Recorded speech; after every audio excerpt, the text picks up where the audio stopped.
Tonight, with tensions rising across the country, protesters taking to the streets after two shootings by immigration officers. Thousands of people marched across Minneapolis today, denouncing the fatal shooting of Renee Good, a 37-year-old mother of three, by an ICE agent. Protesters also gathering from Austin, Texas, to Durham, North Carolina, and in Portland, Oregon, after a man and woman were shot by a Border Patrol officer. That couple accused of having ties to a notorious Venezuelan gang. The Trump administration staunchly defending the actions of the ICE agent in Minneapolis, as some Democrats are now calling for the impeachment of Homeland Security Secretary Kristi Noem. ABC's Morgan Norwood leads us off from Minneapolis. Tonight, from Philadelphia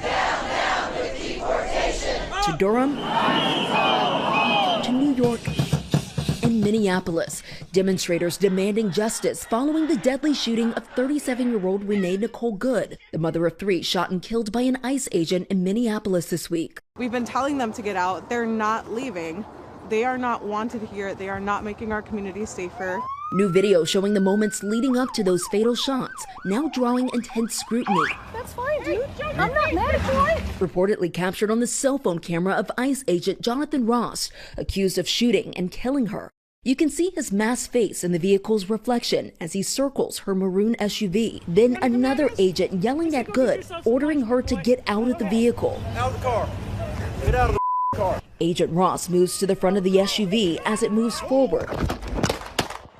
He fires 3 shots, including one through the windshield. Good's vehicle then crashing into a parked car. Witnesses outraged. Shame! Shame! What did the you guys do? You made a crime scene! You shot someone! The Trump administration insisting the agent acted in self-defense. I can believe that her death is a tragedy, while also recognizing that it's a tragedy of her own making. But Minneapolis Mayor Jacob Frey pushing back on the government's narrative. We've got all 2 eyes, and I can see a person that is trying to leave. I can see an ICE agent that was not run over by a car. That didn't happen. And calling for ICE to leave the city immediately. We have been saying that if ICE keeps behaving the way that they are, that someone is either going to get seriously injured or killed. And tonight, the investigation itself now under a microscope, the FBI taking over the probe. Thursday, President Trump seemingly acknowledging that the agency is not sharing evidence with Minnesota state officials, who are now seeking their own investigation.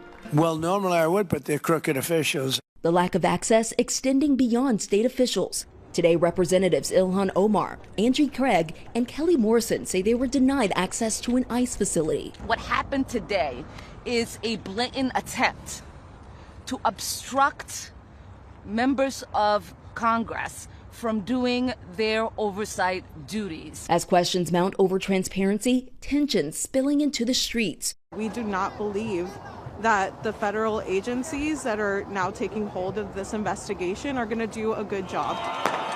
Though protests have been mostly peaceful, more than 24 people detained Friday night, police say, for unlawful assembly downtown after authorities moved to disperse the crowd. Thousands more gathering today.